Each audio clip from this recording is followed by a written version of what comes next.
Thank you for joining me for another edition of Groove with Portia. I'm your host, Portia Booker, and yes, this is my real name. So I had somebody ask me what is Groove with Portia. I answered nicely, I promise. Groove with Portia targets those who are curious, eager, and hungry for new information that can aid in their personal and professional development. Malcolm X once said, "Education is the passport to the future, for tomorrow belongs to those who prepare for it today."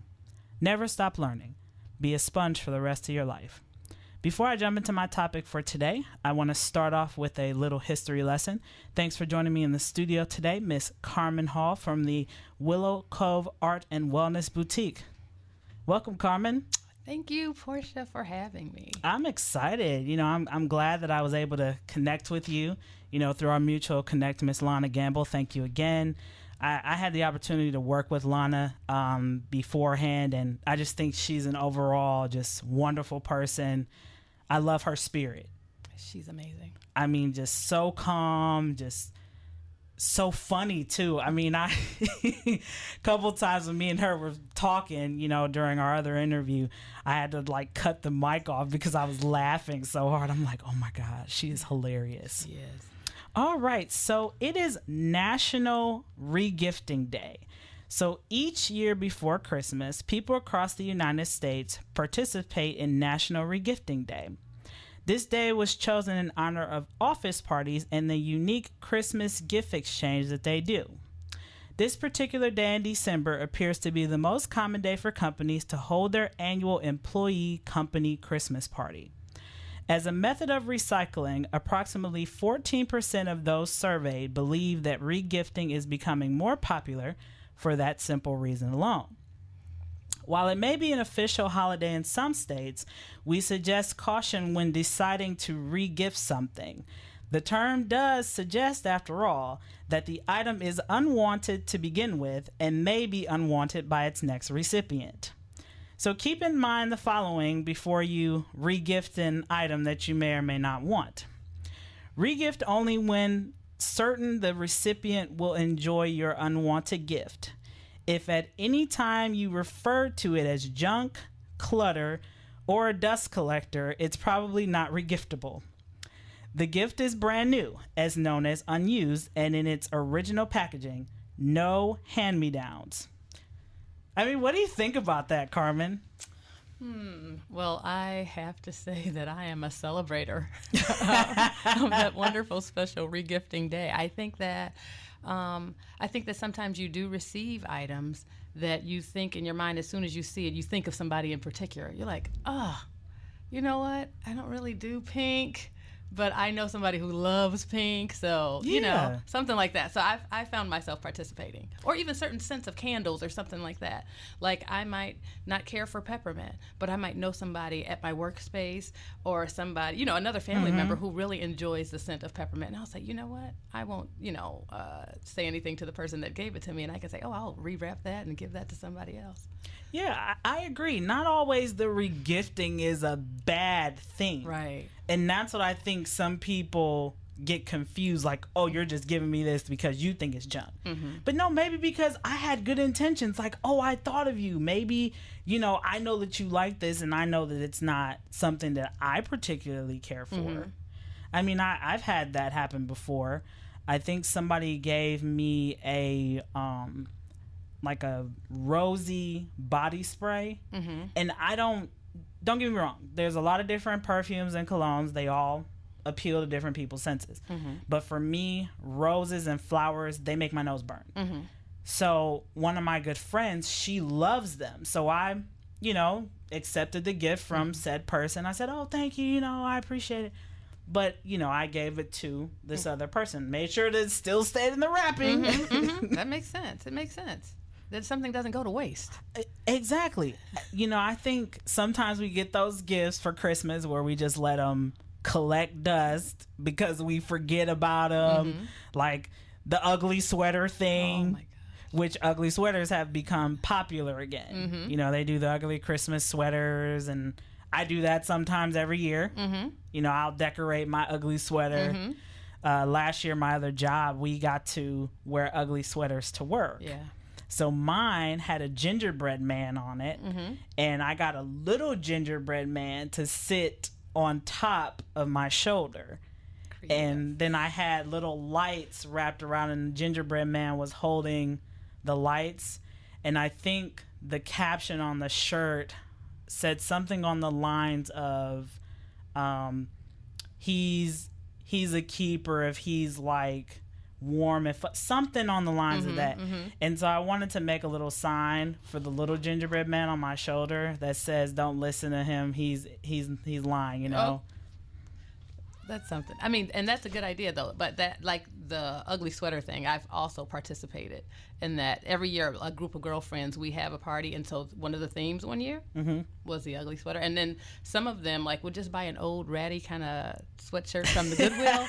And then they just start adding tinsel, light bulbs, all kinds of things, ornaments hanging off of them. Yeah. You know, so again, just like you said, it comes in handy at some point, those ugly sweaters.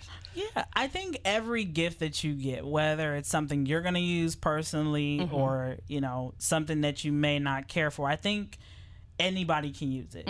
You know, like the old saying, another man's trash, another man's treasure. So I agree with it. Works. It works. I'm wondering, like, what do you think you're going to get this year for Christmas? Let's see. So I have 5 children. Oh, man. So I could possibly get an assortment of things. If they don't ask me beforehand, they can do some assuming. And so, like pajamas. I usually ask for pajamas if someone asks me, but then, you know, it might get to being a little, you know, they might start buying onesies or, you know, or something, some kind of animal figure or something that I don't really care for, you know, because it might be really on sale. So I might get some items like that, some things that are really, really marked down, and, you know, just the fact that they don't not want to get me something. So it might be anything that I might be regifting. Pajamas, I mean, you can't really go wrong unless it's a print you don't care for. Yeah, or something like that. See, I'm a fan of the onesies. As most people know, I am a Batman fan. Okay. So I do have a Batman onesie with a cape and a mask that goes over and pockets. The one onesie I have actually has the Batman belt, so you can put like yourself on it and different stuff. Do you wear it out in public? I haven't yet. Okay. So I've thought about it. I mean, if they ever have a onesie day at my job, I will definitely wear my Batman onesie. Gotcha. And I will not be ashamed of it. Actually, I have 2 Batman onesies, and they're both different. Okay. The one has the belt, and the other one doesn't, but they both have the capes and the mask and all that. Perfect for a pajama day. I know, and then I don't have to worry about house shoes because your feet are already in. Right, Yeah. and my feet are comfortable. You know, I think what they should include on onesies is like, you know, when you wear a pair of shoes, like tennis shoes, and they have like the rubber soles at the bottom, you know, that give you some traction. I think if they include those on onesies, I'll be happy. All right, and it might be worn outdoors. Hey, why not? Or onesies are perfect for people who work at home. True, very true. I mean, especially during this time of year where the snow belt is unpredictable. You know, the Alberta Clipper can be knocking on your door any moment. Absolutely, just overnight. It can be summertime one day, or spring filling, or even we've only had a little bit of the fall, but then just overnight you've got 6 to 12 inches of snow waiting at your door. So I'm going to give a little background on Miss Carmen Hall.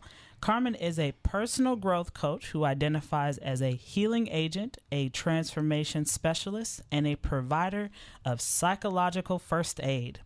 She completed her studies in the Master's Program of Clinical Mental Health Counseling at John Carroll University in 2019. Congrats. She's the author of the book, The Gift of Now, The Discovery of Your Purpose. She is an avid supporter of holistic health and wellness and alternative healing modalities for all those who have courage to create the best versions of themselves. Thank you, Carmen, for joining me today. Oh, you're welcome. Thanks for having me. So, you know, just kind of start off with a basic question. What sparked your interest in working with individuals who struggle with their mental health? Initially, I was really attracted to the word counseling. It's kind of been a characteristic of mine in my group of friends, in my family. I've always been that person that people kind of came to run things past or, have deep, meaningful conversations. And so I decided to pursue my master's in counseling. And upon doing that, I learned, in several of the different classes about mental health.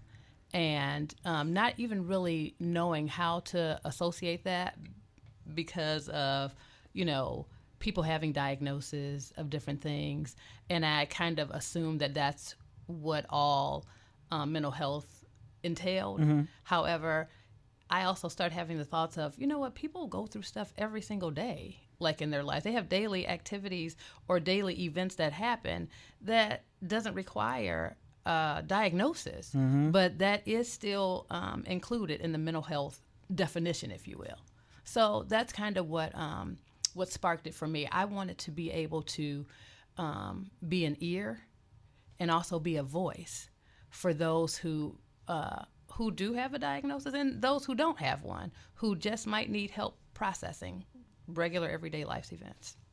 That's interesting you say that, to be both an ear and a voice, because I think a lot of people have the idea that most people who are in the mental health field, whether they're counselors, psychologists, psychiatrists, that they only have an ear. Mm-hmm. But it's like, does that ear actually digest what I'm saying? Mm-hmm. Mm-hmm. Does it actually listen and take action, or just listen and say, here's your medicine, go out into the world? Absolutely.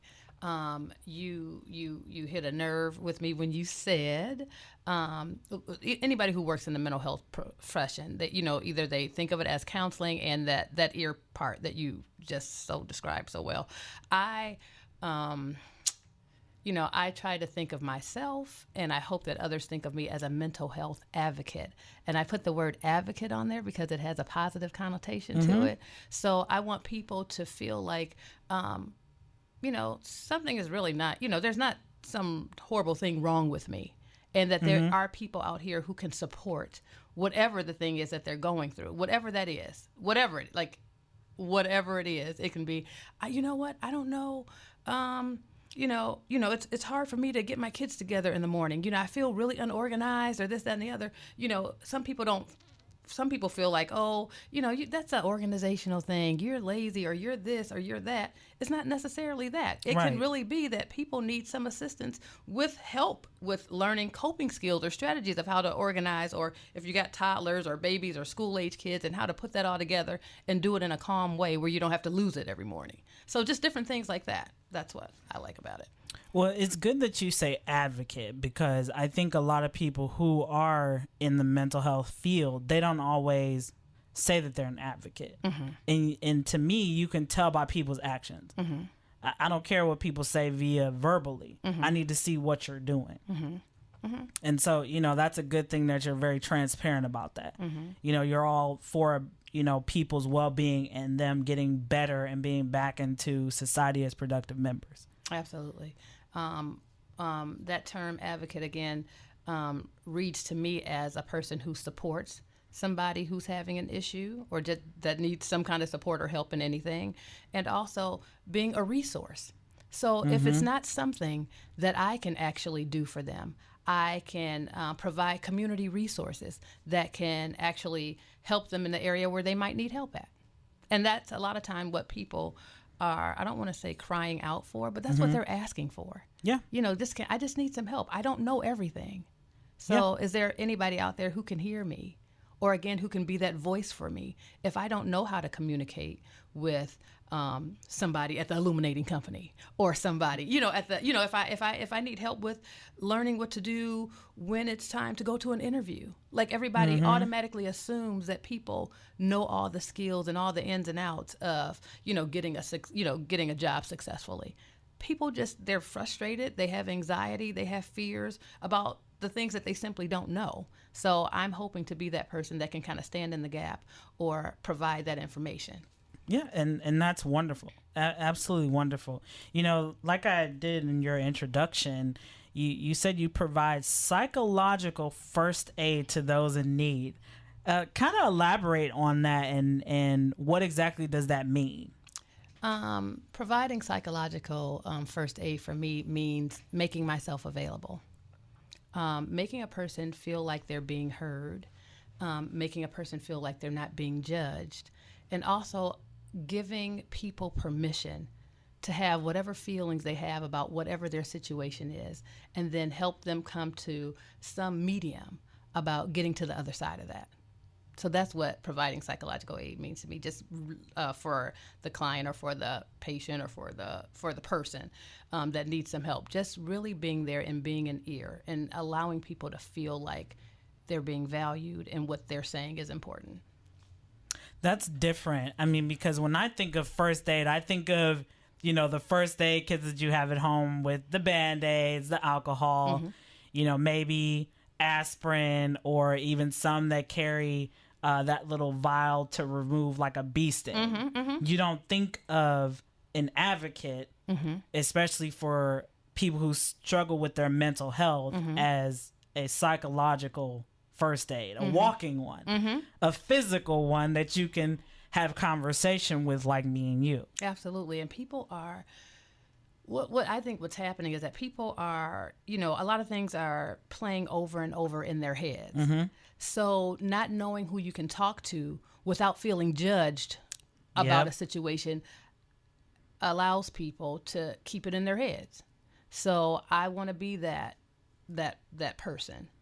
I want to be that outlet, if you will, for somebody to feel comfortable enough to be able to just express even the things they say, this might sound stupid, or that's simple, or I should know how to do that, or I didn't want to say, that I didn't know. I look stupid if I don't know. Nothing is stupid. Everybody's life experience and everything that they've learned up until the point where they are today is different. And so you may not have been exposed to that. And I want people to be comfortable, just that comfortable with anything.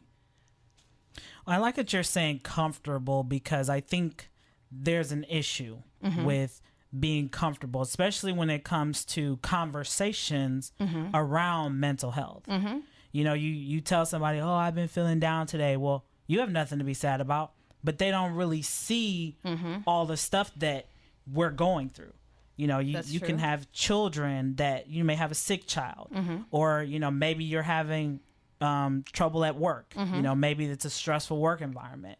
So people don't know, and people just need to be open, have that open arms for somebody. Absolutely. Absolutely. I think that you hit on another good point where people can't see what's going on inside of people and what's happening in their daily lives every single day.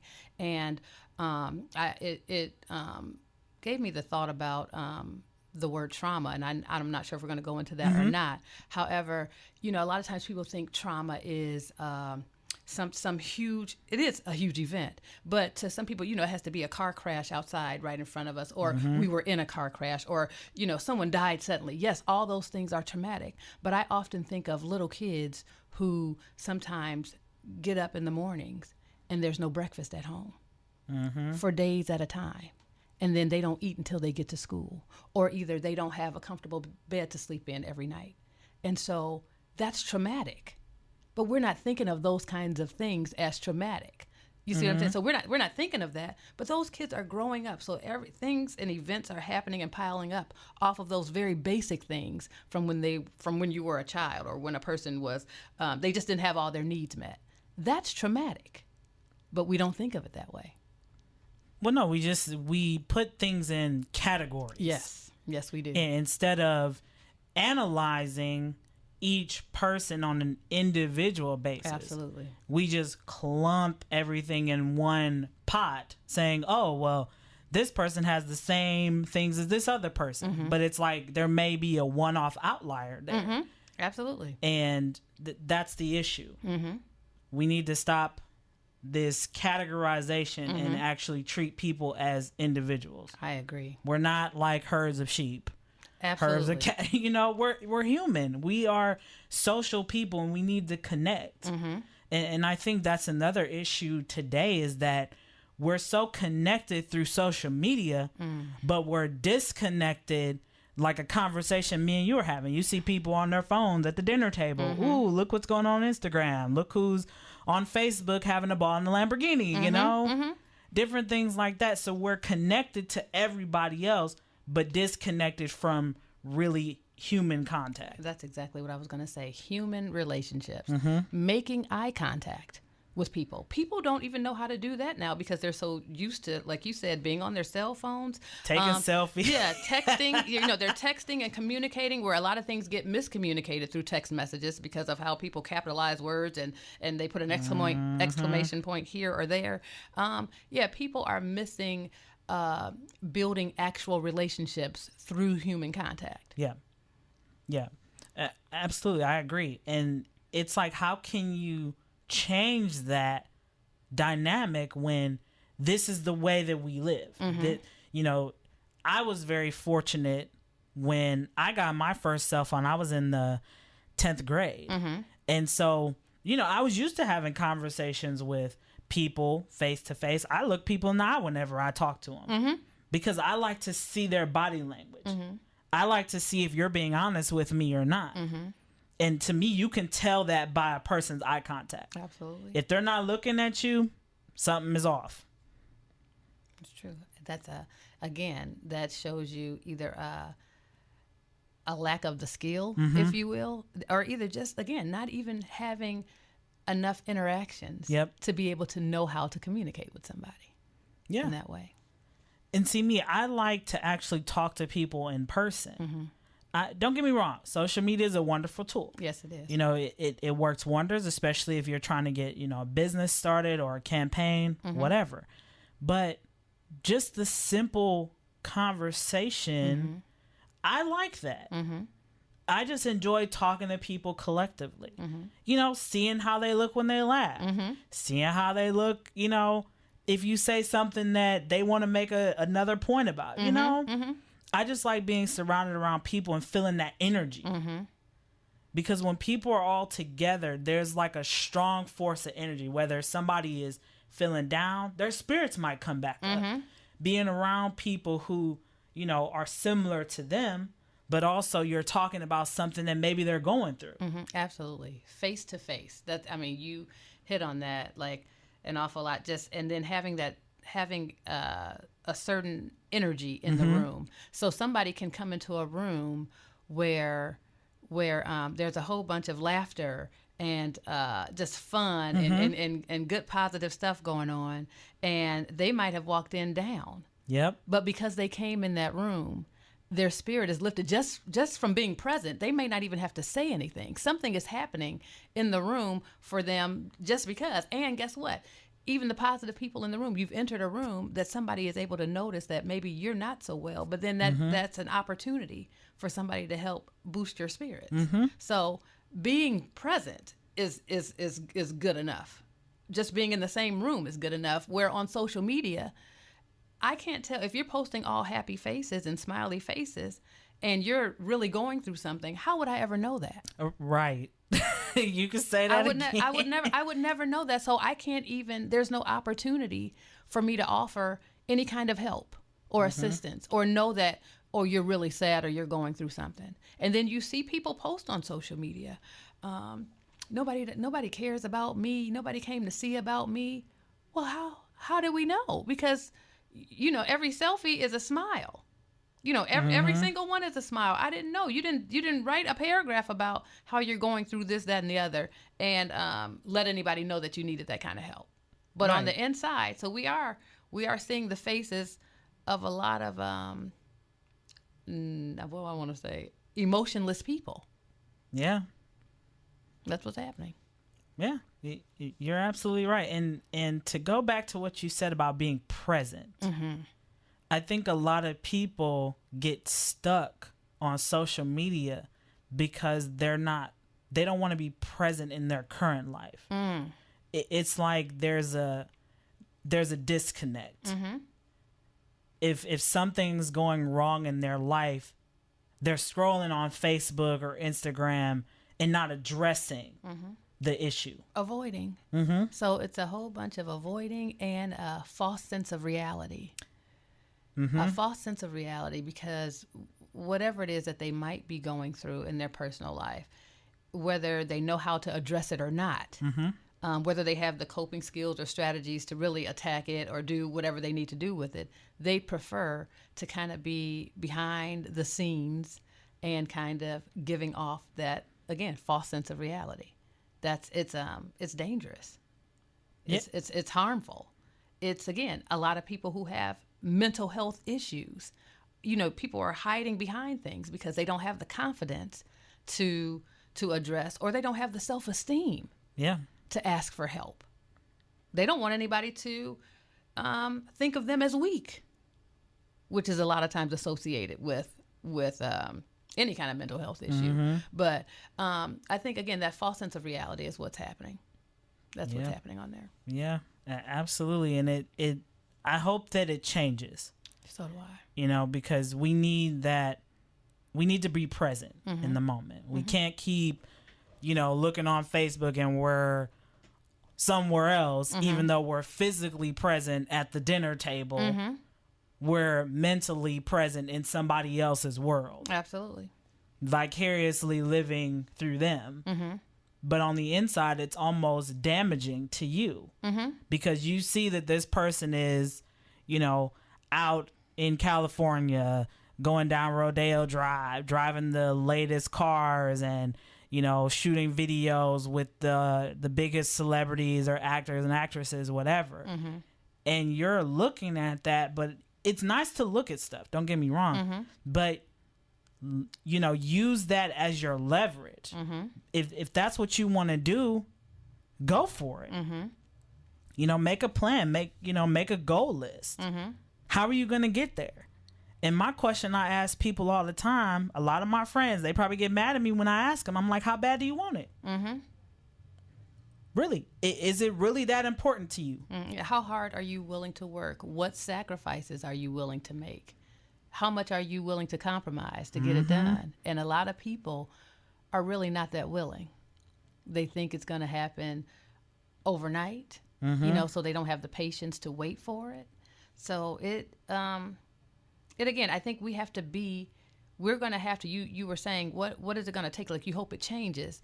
We're going to have to be more conscious and more aware, and we're going to have to hold ourselves responsible. Yes. So even if you're in a room or if you're with people and you're talking to them with family, friends, or whoever, and we're all sitting at the table or we're all watching TV, we start having little events and say, hey, when y'all come over today, drop your phones in the box. We can make it fun. We can make it fun. Or we can say the rule for today is while we're here for Thanksgiving dinner. Right, for Thanksgiving dinner, or if it's no holiday, from 6 to 8, while we're playing board games, our cell phones are off. Everybody power their phones off. Or silence your phones. Or, there's a penalty if you pick your phone up. Here's a dollar jar over here. If you pick your phone up, just make it fun so that we can introduce that. Because, again, it's been so prevalent. It's expected. That's what people do. You don't put the phones down. So, again, we have to be responsible and create different ways to make it important. Absolutely. And responsibility is a big job. I want to go back to our conversation on trauma, Carmen. We think of trauma as, something as simple as, a little kid goes to the doctor's office and they're traumatized by needles, different things like that. So kind of what is trauma, and how can you recognize that somebody has been traumatized? Okay. So when you look up the definition of trauma is the result of an overwhelming amount of stress that exceeds a person's ability to cope or integrate their emotions that's attached to that particular experience. So it doesn't have to be a thing that happened one time. It could be a thing that happened one time, but it can be a thing that happened over a period of time. And it just happened over and over and over again. And a person doesn't have the ability or the know-how to handle that situation. So it just rests there. It sits there. And so, after the event has happened, things that may not be the same as the exact experience, but things remind them of the feeling of it, which triggers, again, what that trauma felt like. And then you go back into some of those behaviors, and you asked how do you know, how can you tell that somebody has experienced some kind of trauma? Their behaviors. They can, you can be in a room with them, they're jumpy, they're anxious, they have trouble focusing or concentrating on anything, they're forgetful about things, they become uninterested in things that they really used to be interested in, they disconnect from others. And I probably should have said that. That could have been one of the number one things, but all these things are important. But they really do. They start isolating themselves from other people, or situations. It can be like if it happened in their home, they want to always be gone. If it happened with a particular person in their home, they get really quiet when that person comes around. So it can be a number of things. They don't trust people anymore, or they lack trust in anything. Like, they're skeptical about everything.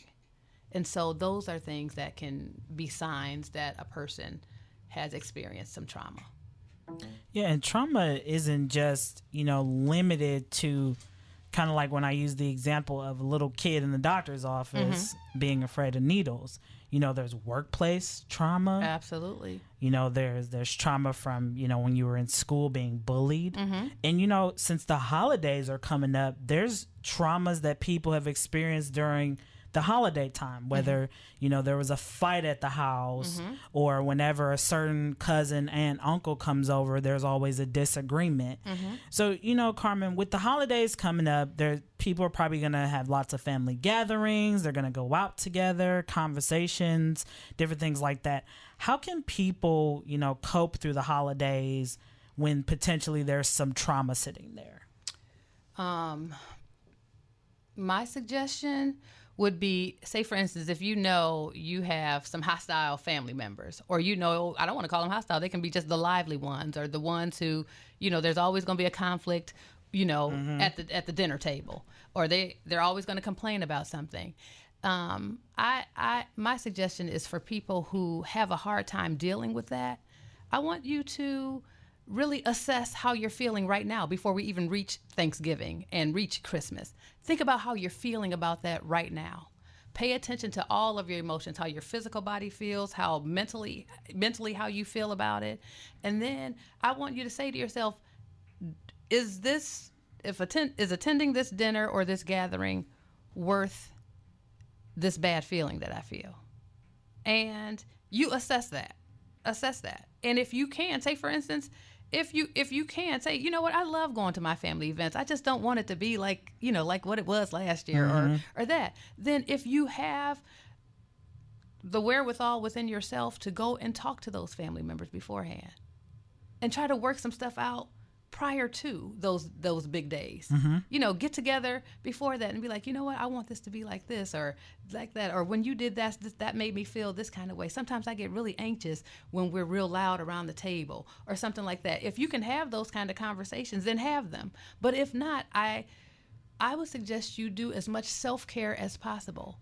Do something different. If you want to feel different this holiday season and you don't want to feel like you felt at past events and different things like that, plan something different and have that. So because I don't want people to think that you have to just because it's holiday season and it's your family or whatever it is, because a lot of times we feel like we have to. We don't have to. We have control. We can say, I don't want to go over there. It's always crazy over there. I don't want to do that. I don't want to feel like that. Or I'm having something at my house this year. Or you know what? I'm not doing anything.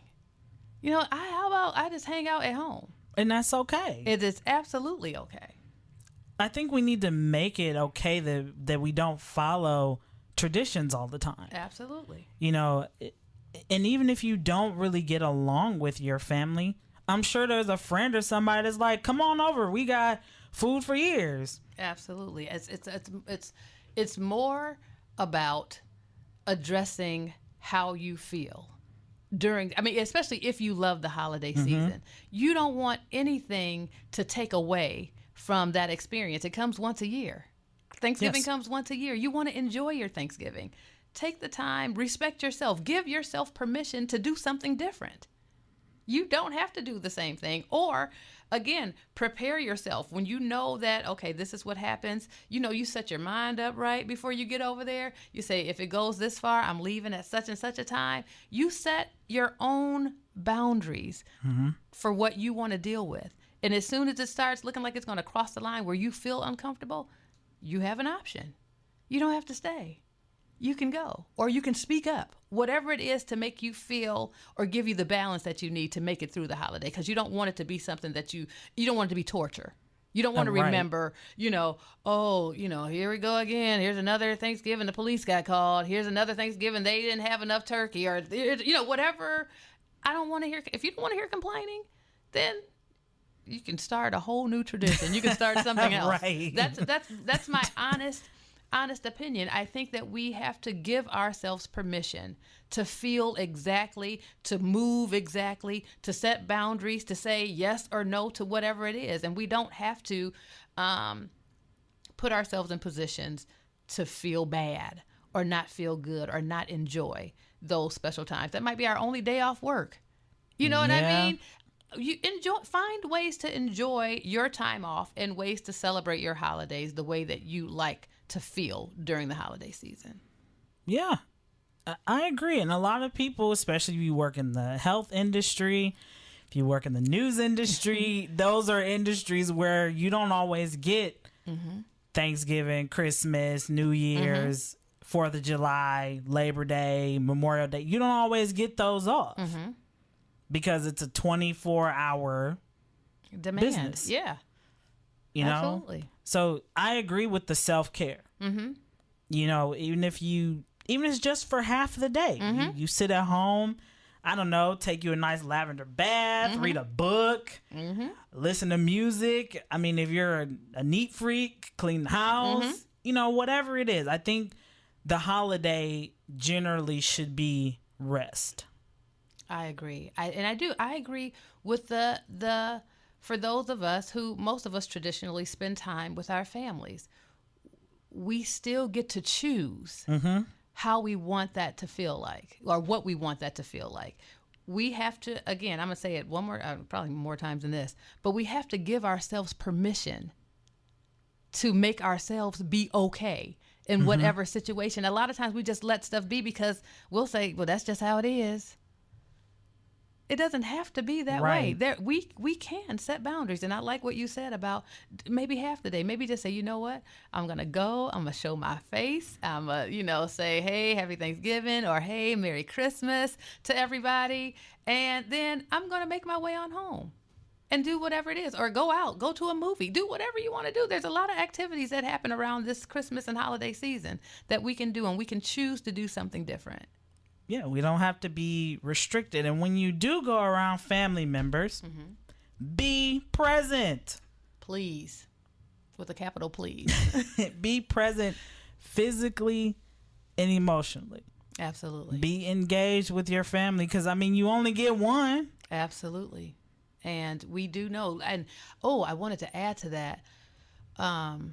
Because during the holiday time, we're talking about everybody being jolly or being really, super excited about it. Well, again, it's a time of loss for people too. People don't have their grandmothers or their mom or their best friend or their siblings that were there with them when they were growing up, right? And so the holiday time comes around and you're naturally saddened because it's just not the same as what it used to be. Grandma's food, you don't have that because she's not here. Yep. And so sometimes that is an added stress on the entire family, and sometimes people don't know how to deal with that or cope with that. So then you do have those arguments or the unnecessary conflicts because really everybody is just sad because it's just different.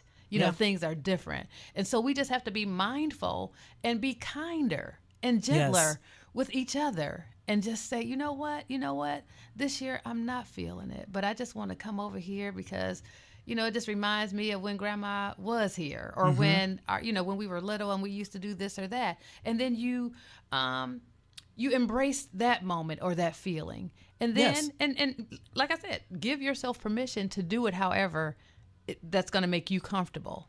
Because again, I know everything in life is not comfortable, and I'm not saying that, but I'm saying we have choices and decisions about how we feel about different things, and we tend to just go along with whatever else is happening just because that's what we do. The norm. Or, quote unquote, the norm. But we can create our own norms. We can do that. Who says? And take ownership. Absolutely. Of how you want to feel. You can go into a room, go over on Christmas Day and say, hey, y'all, I'm so glad I was able to come over and hang out with y'all. I'm only going to be here for about 30 minutes, but I am so glad. I'm so glad to see y'all. And they might be receptive to that. So it won't be when you walk out the door like, oh, she didn't even say why she ain't stay. She had an attitude. No, you came in and you announced it to everybody. I'm only staying for dinner, but then I got to go. And then if somebody asks you, you say, you know what? I need to really relax. I really need to do this. People will honor what it is when they don't think that you're leaving because of them or because of something specific. Right. They will honor what it is that you say. We have to learn how to respect people's own personal ways that they want to feel or how they want to spend their holidays. We have to respect that. These are things that we have to learn because, again, we're used to just doing what we've been doing Going with the flow for 100 years. So that's my 2 cents on that. I agree. Set those boundaries, create that norm for you, and you'll just be happy. And if you've suffered from a loss of the matriarch or patriarch of the family like we have, my great grandma passed last year in June. She would have been 104 this year, wow. And we continue to celebrate her birthday. Her birthday is November the 6th. Every year since she's passed, I've made sure that we have dinner in her honor to celebrate her. I mean, even though, it's close to the holidays and, people may have, tight money, but we make a suggestion. We have a group text message like, hey, what do you guys want to do for this holiday? Whose house are we having it at? Who wants to cook this? So everybody's in conversation. And we're doing it together. It's not just, oh, well, I'm going to tell Ray and Ray tells, Uncle Joe. No, we're all together. And I think that is the chunk of it, working together as a team. Absolutely. And it also shows that's a demonstration of what you all collectively value. It just shows and she probably instilled that. You see what I'm saying? Right. That's probably, so we have to learn to celebrate those things, especially for those who, that we may have lost, right? Or they have transitioned or however we want to refer to that. We have to learn to celebrate the good, the positive, the wonderful energy that we remember. So we have to do that. I do applaud you and your family for continuing to celebrate your grandmother's birthday. That's amazing. Yes, we do. Keep her spirit alive. Thank you again, Miss Carmen Hall, for joining me today. I appreciate it. Oh, you're very welcome. I'm so happy to be here. I know. So, I know that you are not just a mental health advocate. You are also an author for your book titled The Gift of Now, The Discovery of Your Purpose. Tell us a little bit about your book, Carmen. Okay. Well, this is a wonderful adventure that I took on about a little over a year ago. Just to give you a little history, I love to write, but I wrote in journals. I wrote poems, I write songs, and had never really considered writing a book. And then I remember having the thought about maybe 25 years ago. I was like, maybe I'll write a book someday. And literally 25 years ago was the only time I had the thought, and I left it there and nothing had happened. And I remember in about 2016, the end part of 2016, I kind of felt this urgency, to write a book. And I was like, well, I've been through enough in my life. I don't know what I'm going to talk about, but I figure I will. January 2017 comes, and I literally have this overwhelming feeling to write a book. I opened my laptop, and I said to myself, this is it. I'm writing. I don't have a clue of what I'm going to talk about. I don't know what the topic is going to be. I don't have an outline. I'm just not going to procrastinate another second. And I literally started typing that. And that is kind of the opening or the introduction of my book. I don't know, you, the reader, and myself, we're going on a journey to see what the end of this the content of this book is going to be. So The Gift of Now is what came out of that. And the importance of the book for me was to pay attention to the time that I was in my life in that moment. And that was, I was in a place of self-discovery. I was 48 years old. Wait, aren't you like 35? I am like 49. Wow. Like, that's what I am, 49 years old. 45. So what it was I was in a place in my life where I knew I enjoyed helping people. I have 5 children. I've raised my children. And I was thinking to myself, I love writing. Why don't I write? Like, why wouldn't I write a book? Or why wouldn't I take some time in my life to really discover what it is that I enjoy doing as opposed to the things that I have to do? And so the book just talks about, it's not like an autobiography or anything like that, but it just gives kind of these experiences of being in the now, paying attention, how we don't pay enough attention to where we are, like right now. Like I'm in this radio interview right now, and I'm really embracing this moment. I'm not thinking about laundry tomorrow or, I'm not. And so in the book, it just gives different examples, metaphors, different stories about how we can just simply pay attention to ourselves, giving ourselves permission to say, hey, I don't know what I want to do. Or, gosh, I've had an idea. This has been tugging at my soul for a long time. And I'm just trying to motivate and inspire people to pay attention to that feeling and do something about it. And so that's what the gift of now is all about. I like the title, The Gift of Now. Literally, I mean, it goes back to what me and you have talked about throughout this whole segment about being present. Mm-hmm. That is the point. That is the point. And that is where we find our purpose. That is where we give ourselves permission to really live. And we talked about this kind of offset a little bit, but just not just existing in the world, but living and leaving whatever impact that is. And it doesn't have to be on a huge, big stage. It can be just to reach the heart or the mind of one person, but taking advantage of this moment that we've been given. And that is this gift of life, but we have the gift of now to do it. We have the time to do it right now.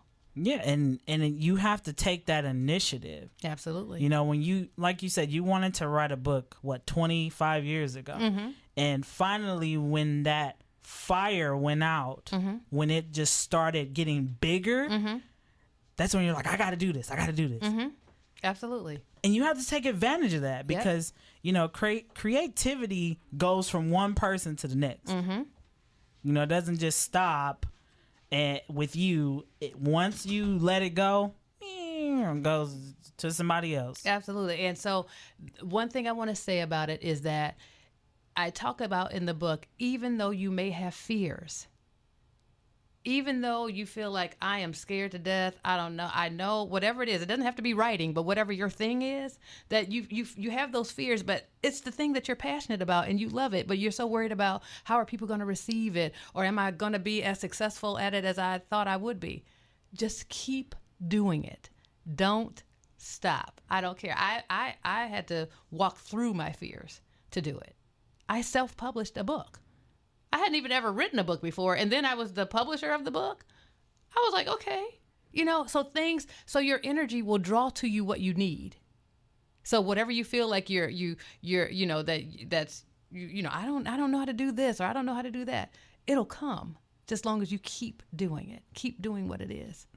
Persistence and repetition. Absolutely. Absolutely. I agree with that.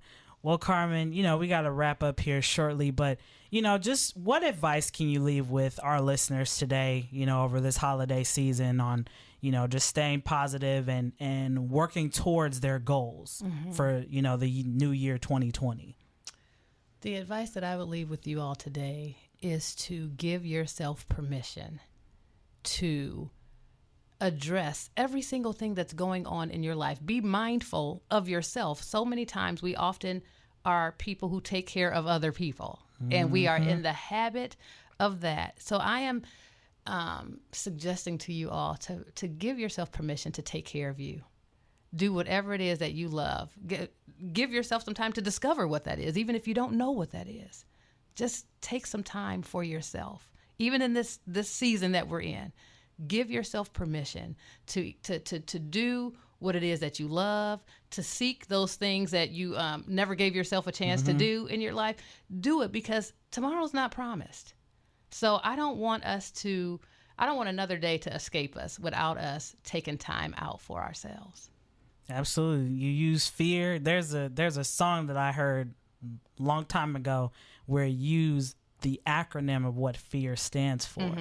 Face everything and rise. Yes, that is, and that's beautiful. That's it. Just face it, keep moving through it. And really, a lot of times, because we haven't done it, that's the fear of it or whatever, but we don't even know that. Well, most of the time when we go through it and we walk through it, it's always so much better on the other side, or it wasn't even as hard as you thought that it would be. It's just because it's that thing, something in you doesn't want to let it happen, but you got to get past that and just do it. Absolutely. That the hardest part is just getting started. Yep. And, another song I listened to said, if you don't try, you've already failed. That's the truth. That is the truth. That is the